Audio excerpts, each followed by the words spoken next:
As long as we're on the subject, the guy who's coming on next from AC Propulsion, of course, is the guts of the BMW Mini E. They have a 200 horsepower AC induction, I think 330 volt motor that's about the size of a basketball. Yes. Of course, that thing weighs, you could probably weighs more than a few of these things put together. But that's 200 horsepower. You've got, what is this? Is a well, horsepower? it has various options, anything from 250 watts up to 1,000 watts. Okay, so about a horsepower and change. Yeah. And then, of course, because it's you have to pedal in order to get that assistance from the motor, right. You're contributing something as well. Of course. And if you look at the pancake motors they have, they're about sort of yay diameter and that thin. So they fit in the wheels. So you're not putting a lot of weight in. Most of the weight actually is probably in the motors and the batteries. I would think the battery. But the structure itself is fairly light. Okay. What battery do you project? Well, it's going to be a lithium battery. I mean, I'm projecting certain things right now, but battery technology is moving ahead so fast that to say you're definitely going to use something today when you're going to use it 2 years in the future is somewhat ridiculous in a way, right. Because it is moving so fast. What we looked at a year ago is not what we're looking at now. Well, it's a good point. We're taping this at the very end of June 2010. And you're absolutely right that 2 years from now we'll be looking at an entirely different set of battery chemistries and so forth. Yeah. So that's a good point. The reason I bring up the date on this thing is that I want to talk a little bit about where the company is, and I think this is important for people who are looking at this thing in a day or a week or a couple of months. And that is, tell me where the company is postured with respect to raising that investment capital. You know what I've done, and I think I've had set up some reasonable conversations for you folks. But how much money do you need, and from whom are you looking for it? Well, we've done a business plan, obviously, and we figure that in order to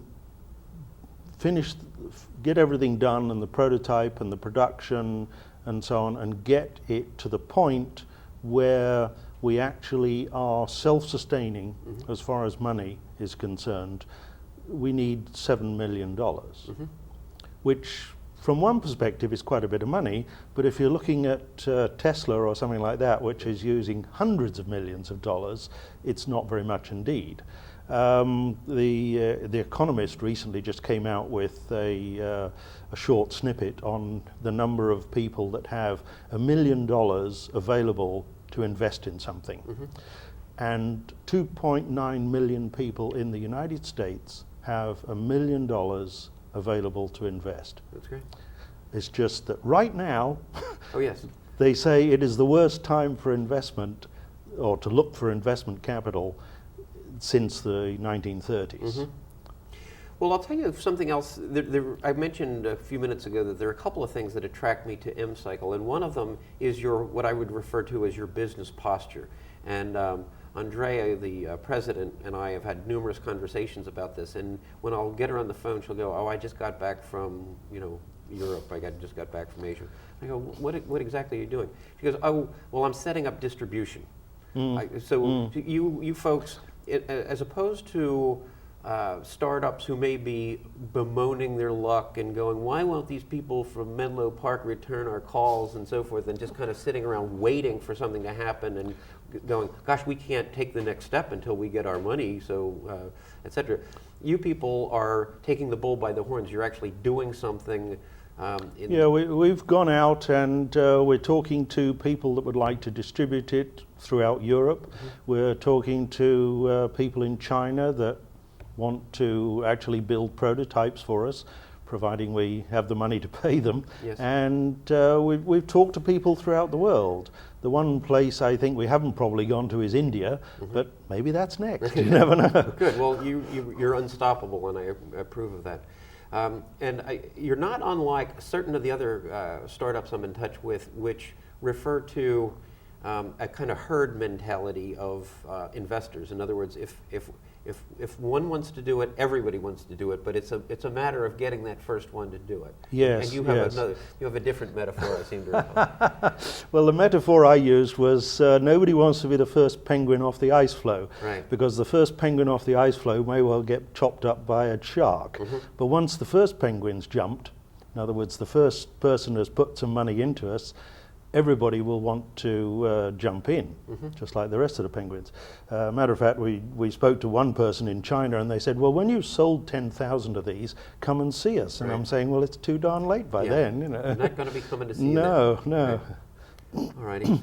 Well, let's talk a little bit more about a kind of consumer adoption on this, in the United States at least, so that I can kind of better, I think I have my finger more on the pulse of sentiment here. Tell me a little bit about rental. Is it possible to rent one of these? Will it be, I should say? Well, yes, we've figured out a way where we can fit 8 of these into a 20-foot container. Take the 20-foot container, dump it in place, hook up the electricity, and then your credit card and so on, it'll release the vehicle, and when you bring the vehicle back, it will charge itself up again. That's a great idea. Let's talk a little bit about charging. Of course, we have acknowledged that we don't know exactly what we're talking about in terms of battery packs, but how many kilowatt hours on board do you propose? That's a good question. I'm not entirely sure yet. Okay. I think we have to, and it will depend on what size of motor you have. In other words, right now there are several categories that it can fit into. There's the pure pedal cycle, say, where you wouldn't be fast but you'd be protected. There's the assisted pedal cycle, where you have the laws around the states are so confusing. They have various laws in various places, anything from, say, 250 watt up to 700 watts. Well, if you're expending 250 watts, you're not going to need as big a battery as if Right. you're expending 750 watts. Well, let's talk about those laws, because I don't think the typical viewer of this show is going to be familiar with that. I know I'm not, but I think what you're referring to is the fact that if you can call this a bicycle as opposed to a motorized vehicle or a low-speed, what is it exactly? So walk us through a little bit about what you're saying there.